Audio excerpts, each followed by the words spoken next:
بسم اللہ الرحمن الرحیم۔ السلام علیکم۔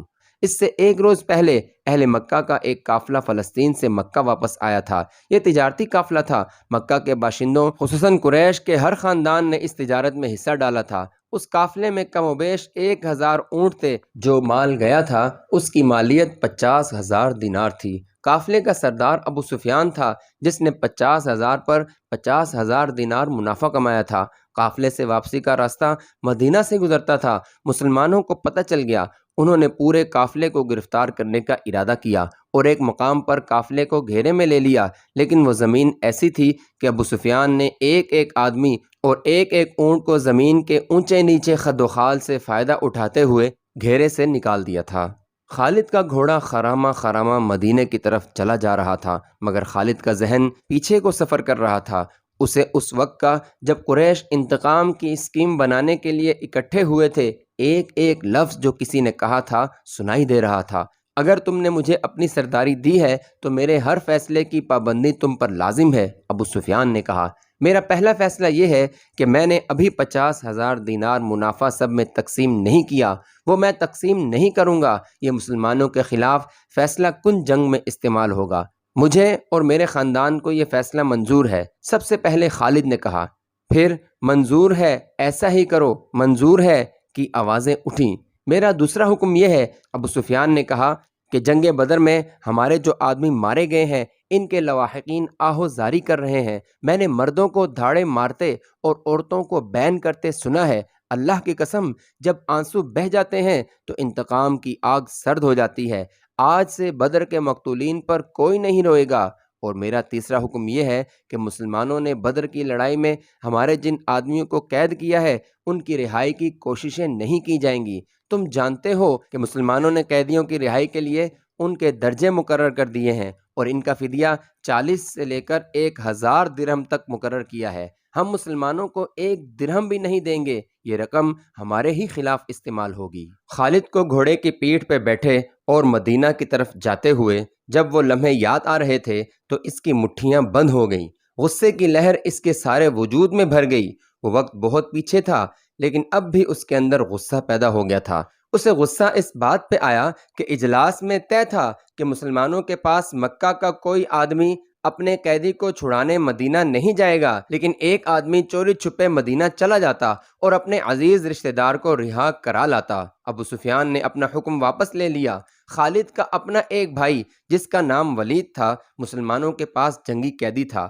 اگر اس وقت تک قریش اپنے بہت سے قیدی رہا نہ کرا لائے ہوتے تو خالد اپنے بھائی کی رہائی کے لیے کبھی نہ جاتا۔ اسے اپنے بھائیوں نے مجبور کیا تھا کہ ولید کی رہائی کے لیے جائے۔ خالد کو یاد آ رہا تھا کہ وہ اپنے وقار کو ٹھیس پہنچانے پر آمادہ نہیں ہو رہا تھا، لیکن اسے خیال آیا تھا۔ خیال یہ تھا کہ رسول کریم صلی اللہ علیہ وسلم بھی اسی کے قبیلے کے تھے اور آپ صلی اللہ علیہ وسلم کے پیروکار یعنی جو مسلمان ہو گئے تھے وہ بھی قریش اور اہل مکہ سے تھے۔ وہ آسمان سے تو نہیں اترے تھے، وہ اتنے جری اور دلیر تو نہیں تھے کہ 313 کی تعداد میں 1000 کو شکست دے سکتے۔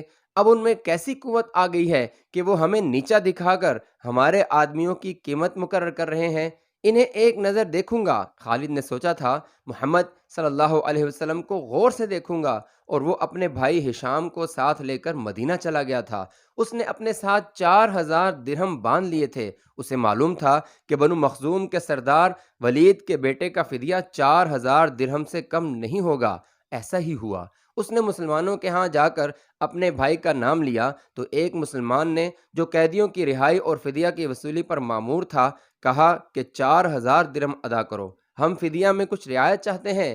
خالد کے بھائی ہشام نے کہا، تم لوگ آخر ہم میں سے ہو، کچھ پرانے رشتوں کا خیال کرو، اب ہم تم میں سے نہیں ہیں۔ مسلمانوں نے کہا، ہم اللہ کے رسول کے حکم کے پابند ہیں، کیا ہم تمہارے رسول صلی اللہ علیہ وسلم سے بات کر سکتے ہیں؟ ہشام نے پوچھا۔ ہشام، خالد نے گرج کر کہا، میں اپنے بھائی کو اپنے وقار پر قربان کر چکا تھا، مگر تم مجھے ساتھ لے آئے، یہ جتنا مانگتے ہیں اتنا ہی دے دو۔ میں محمد صلی اللہ علیہ وسلم کے سامنے جا کر رحم کی بھیک نہیں مانگوں گا۔ اس نے درہموں سے بھری تھیلی مسلمانوں کے سامنے پھینکتے ہوئے کہا، گن لو اور ہمارے بھائی کو ہمارے حوالے کر دو۔ رقم گنی جا چکی تو ولید کو خالد اور ہشام کے حوالے کر دیا گیا۔ تینوں بھائی اسی وقت مکہ کو روانہ ہو گئے۔ راستے میں دونوں بھائیوں نے ولید سے پوچھا کہ ان کی شکست کا باعث کیا تھا۔ انہیں توقع تھی کہ ولید جو ایک جنگجو خاندان کا جوان تھا، انہیں جنگی فہم و فراست اور حرب و ضرب کے طور و طریقوں کے مطابق مسلمانوں کی جنگی چالوں کی خوبیاں اور اپنی خامیاں بتائے گا، مگر ولید کا انداز ایسا اور اس کے ہونٹوں پر مسکراہٹ ایسی جیسے اس پر کوئی پراسرار اثر ہو۔ ولید کچھ تو بتاؤ، خالد نے اس سے پوچھا۔ ہمیں اپنی شکست کا انتقام لینا ہے، قریش کے تمام سردار اگلی جنگ میں شامل ہو رہے ہیں، ہم ارد گرد کے قبائل کو بھی ساتھ ملا رہے ہیں اور وہ مکہ میں جمع ہونا شروع ہو گئے ہیں، سارے عرب کو اکٹھا کر لو خالد۔ ولید نے کہا، تم مسلمانوں کو شکست نہیں دے سکو گے۔ میں نہیں بتا سکتا کہ محمد صلی اللہ علیہ وسلم کے ہاتھ میں کوئی جادو ہے یا ان کا نیا عقیدہ سچا، یا کیا بات ہے کہ میں نے ان کا قیدی ہوتے ہوئے بھی انہیں ناپسند نہیں کیا۔ پھر تم اپنے قبیلے کے غدار ہو، ہشام نے کہا۔ غدار ہو یا تم پر ان کا جادو اثر کر گیا ہے۔ وہ یہودی پیشوا ٹھیک کہتا تھا کہ محمد صلی اللہ علیہ وسلم کے پاس کوئی نیا عقیدہ اور نیا مذہب نہیں، اس کے ہاتھ میں کوئی جادو آ گیا ہے۔ جادو ہی تھا، ورنہ بدر میں شکست کھانے والے نہیں تھے، خالد نے کہا۔ ولید جیسے ان کی باتیں سن ہی نہیں رہا تھا، اس کے ہونٹوں پر تبسم تھا اور وہ مڑ مڑ کر مدینے کی طرف دیکھتا تھا۔ مدینے سے کچھ دور ذی الحلیفہ نام کی ایک جگہ ہوا کرتی تھی۔ تینوں بھائی وہاں پہنچے تو رات گہری ہو چکی تھی۔ رات گزارنے کے لیے وہ وہیں رہ گئے۔ صبح آنکھ کھلی تو ولید غائب تھا، اس کا گھوڑا بھی وہاں نہیں تھا۔ خالد اور ہشام سوچ سوچ کر اس نتیجے پر پہنچے کہ ولید واپس مدینہ چلا گیا ہے۔ انہوں نے دیکھا کہ اس پر کوئی اثر تھا، یہ اثر مسلمانوں کا ہی ہو سکتا تھا۔ دونوں بھائی مکہ آ گئے۔ چند دنوں بعد انہیں مکہ میں ولید کا زبانی پیغام ملا کہ اس نے محمد صلی اللہ علیہ وسلم کو خدا کا سچا رسول تسلیم کر لیا ہے، اور وہ آپ صلی اللہ علیہ وسلم کی شخصیت اور باتوں سے اتنا متاثر ہوا ہے کہ اس نے اسلام قبول کر لیا ہے۔ مورخین لکھتے ہیں کہ ولید بن ولید رسول اکرم صلی اللہ علیہ وسلم کے منظور نظر رہے، اور انہوں نے مذہب میں بھی اور کفار کے ساتھ معرکہ آرائی میں بھی نام پیدا کیا۔ خالد کو اس وقت بہت غصہ آیا تھا، ایک تو اس کا بھائی گیا، دوسرے 4000 درہم بھی گئے۔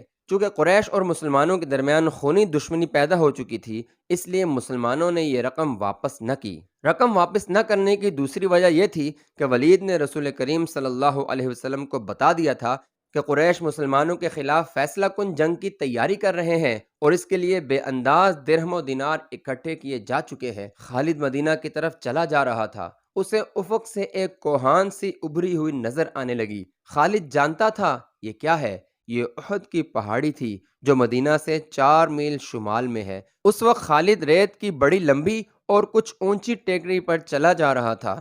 احد احد، خالد کے ہونٹوں سے سرگوشی نکلی اور اسے اپنی للکار سنائی دینے لگی، میں ابو سلیمان ہوں، میں ابو سلیمان ہوں۔ اس کے ساتھ ہی اسے ایک خونریز جنگ کا شور و غل اور سینکڑوں گھوڑوں کے ٹاپ اور تلواریں ٹکرانے کی آوازیں سنائی دینے لگیں۔ خالد یہ جنگ لڑنے کے لیے بے تاب تھا اور اس نے یہ جنگ لڑی۔ خالد کا ذہن پیچھے ہی ہٹتا گیا۔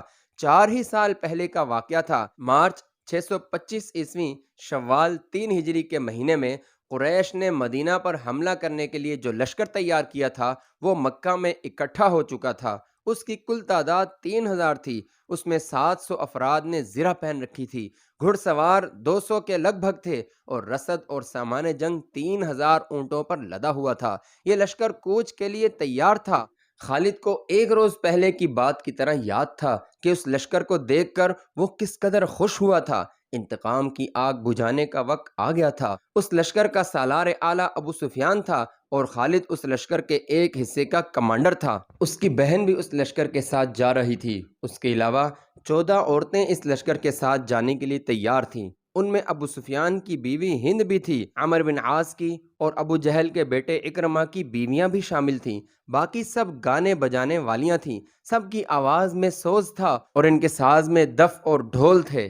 ان عورتوں کا جنگ میں یہ کام تھا کہ جوشیلے اور جذباتی گیت گا کر سپاہیوں کا حوصلہ بلند رکھیں اور ان کی یاد تازہ کرتی رہیں جو جنگ بدر میں مارے گئے تھے۔ خالد کو افریقہ کا ایک حبشی یاد آیا جس کا نام وحشی بن حرب تھا۔ وہ قریش کے ایک سردار جبیر بن مطعم کا غلام تھا۔ وہ دراز قد اور سیاہ رو اور طاقتور تھا۔ اس نے برچھی مارنے کے فن میں شہرت حاصل کی تھی۔ اس کے پاس افریقہ کی بنی ہوئی برچھی تھی۔ اس کا افریقی نام کچھ اور تھا، اسے عربی نام ابن حرب اس کے جنگی کمالات دیکھ کر دیا گیا تھا۔ کوچ سے کچھ دیر پہلے جبیر بن مطعم نے اسے کہا، مجھے اپنے چچا کے خون کا بدلہ لینا ہے، شاید مجھے موقع نہ مل سکے۔ میرے چچا کو بدر کی لڑائی میں محمد صلی اللہ علیہ وسلم کے چچا حمزہ نے قتل کیا تھا، اگر تم حمزہ کو قتل کر دو تو میں تمہیں آزاد کر دوں گا۔ حمزہ میری برچھی سے قتل ہوگا یا آقا، وحشی بن حرب نے کہا۔ یہ حبشی غلام اس طرف جا نکلا جہاں وہ عورتیں اونٹوں پر سوار ہو چکی تھیں جو اس لشکر کے ساتھ جا رہی تھیں۔ ابو وسمہ، کسی عورت نے پکارا، یہ وحشی بن حرب کا دوسرا نام تھا۔ وہ رک گیا، دیکھا کہ ابو سفیان کی بیوی ہند اسے بلا رہی تھی۔ وہ اس کے قریب چلا گیا۔ ابو وسمہ، ہند نے کہا، حیران نہ ہو، تجھے میں نے بلایا ہے۔ میرا سینہ انتقام کی آگ سے جل رہا ہے، میرا سینہ ٹھنڈا کر دے۔ حکم خاتون، غلام نے کہا، اپنے سالار کی زوجہ کے حکم پر اپنی جان بھی دے دوں گا۔ بدر میں میرے باپ کو حمزہ نے قتل کیا تھا۔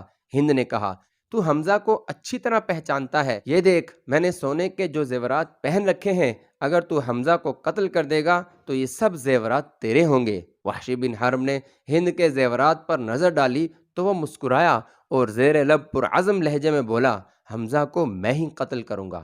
خالد کو اپنے لشکر کا کوچ یاد تھا۔ اسی رستے میں لشکر مدینہ کو گیا تھا۔ اس نے ایک بلند جگہ کھڑے ہو کر لشکر کو دیکھا تھا۔ اس کا سینہ فخر سے پھیل گیا تھا۔ اسے مدینہ کے مسلمانوں پر رحم آ گیا تھا، لیکن اس رحم نے بھی اسے مسرت دی تھی۔ یہ خون کی دشمنی تھی، یہ اس کے وقار کا مسئلہ تھا۔ مسلمانوں کو کچل ڈالنا اس کا عزم تھا۔ جنگ احد کے بہت دن بعد اسے پتہ چلا تھا کہ جب مکہ میں قریش اپنا لشکر جمع کر رہے تھے تو اطلاع رسول کریم صلی اللہ علیہ وسلم کو مل گئی تھی، اور جب یہ لشکر مدینہ کے راستے میں تھا تو رسول خدا صلی اللہ علیہ وسلم کو اس کی رفتار، پڑاؤ اور مدینے سے فاصلے کی اطلاعیں مسلسل ملتی رہی تھیں۔ آپ صلی اللہ علیہ وسلم کو لشکر کے مکہ سے کوچ کرنے کی اطلاع حضرت عباس رضی اللہ عنہ نے دی تھی۔ قریش کے اس لشکر نے مدینہ سے کچھ میل دور کوہ احد کے قریب ایک ایسی جگہ کیمپ کیا تھا جو ہری بھری اور وہاں پانی بھی تھا۔ خالد کو معلوم نہ تھا کہ مسلمانوں کے 2 جاسوس اس لشکر کی پوری تعداد دیکھ آئے ہیں اور رسول کریم صلی اللہ علیہ وسلم کو بتا چکے ہیں۔